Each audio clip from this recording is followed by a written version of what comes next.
Okay, hi everyone. Welcome back to the Ladies Code Collective podcast.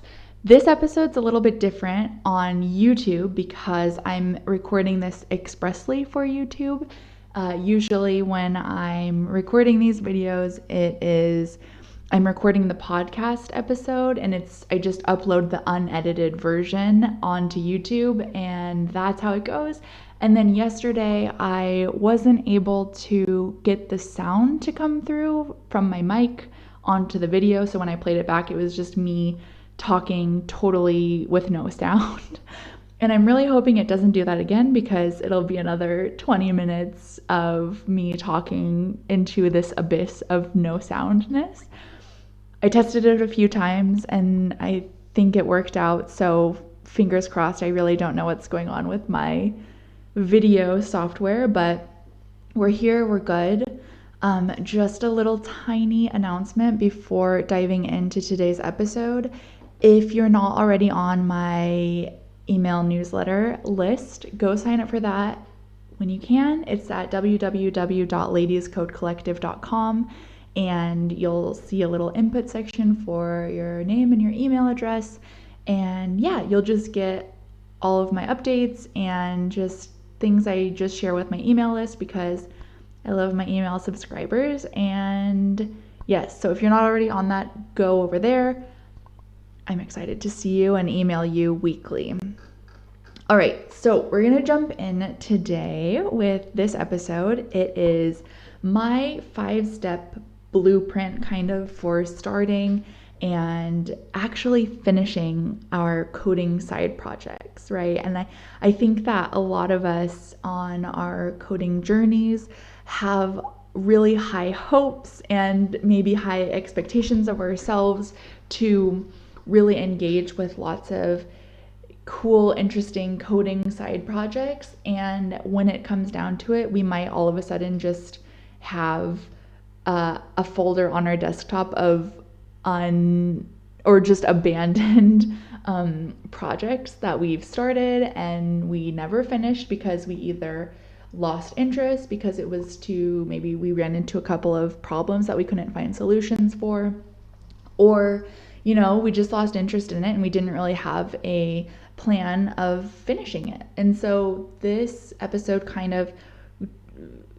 the goal of this episode is to give you the blueprint that I use for when I want to really ship my projects. And so it's not just I wake up with this idea, I go for it for a couple of days, and then I just kind of give up because it's maybe a little bit challenging, or I didn't really think it all the way through, and I really just wasn't correct when I wanted to embark on this kind of side project journey. So let's dive in. This is going to be pretty quick probably. So it's 5 steps. The first step is to check in with how realistic your expectations are for the project, right? So first things first, I think this question is really underrated and we don't always ask ourselves this because it's kind of maybe assumed that the answer is just yes and we just do it anyway. First things first, do you have ample time to commit to this project? And before you start in with, well, yeah, of course. I mean, I have a full-time job and I have my kids or my dog to take care of, or, I have a couple of other side projects that I'm also dabbling in right now. But I know, without a shadow of a doubt that I'll be able to make time for this side project. So before you just say, yeah, you do have time without really kind of thinking about it, let's discuss a couple of things. First of all, just consider the project that you want to start. Just in itself, you have an idea for the project. And also, if you don't have a project, I always suggest to people, or if you don't have an idea for a project, I always suggest to people that if you have a tutorial that you followed before in the past, or you just find a tutorial for a project on YouTube or on the internet, follow that tutorial, and then once it's finished, take the whole thing apart and then build it up again from scratch. And that really helps to fill in your knowledge gaps, to identify what is not working, what you don't really know how to do, and then be able to put the puzzle pieces together and build from there. So either you're considering the project that you want to start, or you're considering the tutorial that you want to follow, which you'll then restart from the ground up again. And then break that project into all the steps you can think of. Like, take out a piece of paper, really go old school with it, piece of paper and a pen, and really break it down into all the steps that you can think of. And of course, it's not gonna be 100% accurate, because there's lots of things that can come up along the way that you didn't think of before, or that, okay, I didn't realize I'd have to learn how to do this, but let's do this like as you're going along with it. So break it all down into all of the steps that are going to take, and this helps a lot with maybe feeling a little bit less overwhelmed with it, and more just empowered to take action when the time comes, and when each day that you're going to work on it, when that time comes. So that's number one, is just to, let me scroll up, to check in with how realistic your expectations are. Number two is to set one achievable goal project to remain focused on. And so actually, I'm sure this could have come as number one, but it's okay. It all comes together. There's a time and a place for every creative coding side project that we want to do, but that doesn't mean that we need to do all of the projects that we have ideas for at the same time, right? And I think too, we maybe feel this a little bit of an expectation of ourselves to finish these projects like within 24 hours of having the idea, or of even just hatching the seed of inspiration that we have for this project. So we need to realize that having just one specific goal project, and having a reasonable amount of time to do it, right? It doesn't need to be finished tomorrow. When you first start it today, I think that, of course, that sounds silly, but I think really, for me, I know that as soon as I have an idea, I want it to be finished. I want to be able to like move on to the next thing, but really take time and I don't even know, just respect that significant projects will take a long time. Over the course of my own coding journey, I've learned that I'm at my absolute best, and I'm working at my absolute best when I'm only working on one project at a time, right? Or I'm only focusing on one online course at a time, teaching me a different skill, or, diving deeper into a skill I already have. If I'm just focused on that one thing, it makes everything else so easy. Like, it makes being able just to say no to any other things that much easier, because I know I have my one project that I'm working on, or that one course that I'm currently taking. An example of your one project for your side project could be anything. I mean, you know as well as I do that the possibilities are endless for what you can do in terms of a coding project. So it could be building a full stack app that makes use of an API. If you're not really familiar with APIs, you can use that to kind of get better at them. It could be designing and coding a fully responsive website. It could be creating your first portfolio, or refactoring your portfolio, because I'm sure you've made progress from when you first started it to now, when you've learned a lot of new things. It could be completing an online course, on any language, on any skill, accessibility. There's so many things. Or it could just be coding your own blog and then writing posts for it to put in, kind of like to batch, and then you'll have them in your reserves to publish later. So that's number two, setting one achievable goal to remain focused on. Number three is giving yourself a useful time constraint. And this is actually the most important tip, or just step of this whole blueprint, is giving yourself that useful time constraint. And so I think too, before I go into it, I think we may tend to shy away from constraints, or the word constraint, because it feels a little too limiting. But I want to just enlighten you for a little bit. Back to the previous point of really focusing only on one project. The question is, how do you know how long you'll work on it, or how do you know when it's time to move on to something else, or that kind of thing, unless you actually give yourself a deadline or a date or something that your brain has to look forward to and to work with when you're 3 weeks in and you're like, okay, well, I told myself this would be 6 weeks, and that kind of thing. Or even on the other hand, if you're thinking of something a little bit smaller in scope. So for instance, say you want to write a blog post, and you say to yourself, okay, this will take me about 1 hour.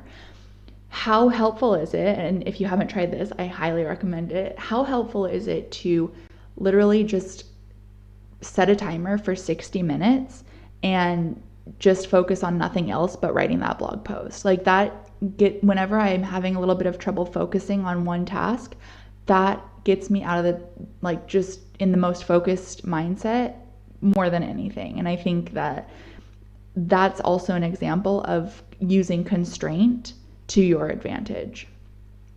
So when I'm coding, and when I'm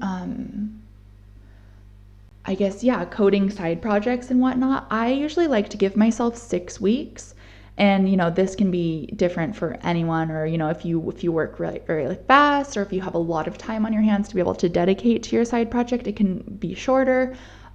At the same time, it can be longer if you really want, if you can only give a couple of hours a week.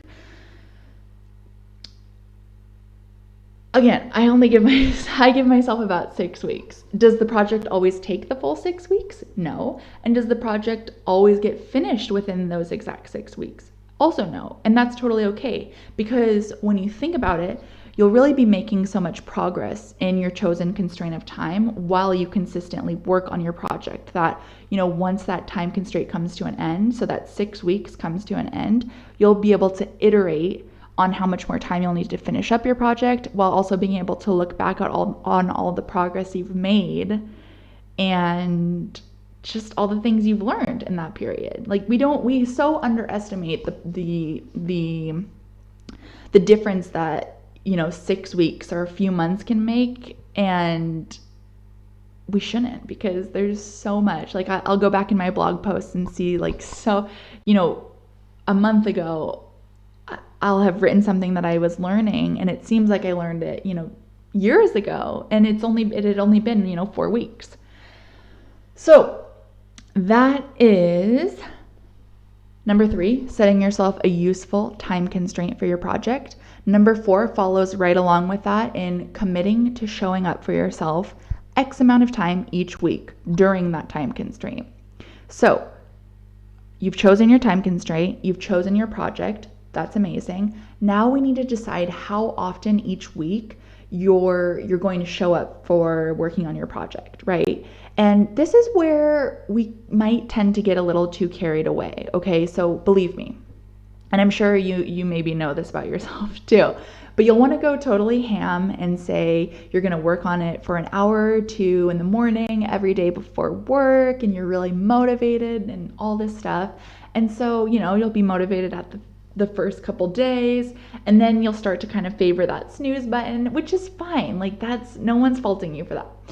But let's err on the side of setting you up for some juicy success with starting and finishing your side projects. And so, if you have a 6-week constraint, how often can you commit to showing up for yourself each week? This is where you just kind of have to think about your own personal schedule, how much time you're willing to dedicate to your coding side projects.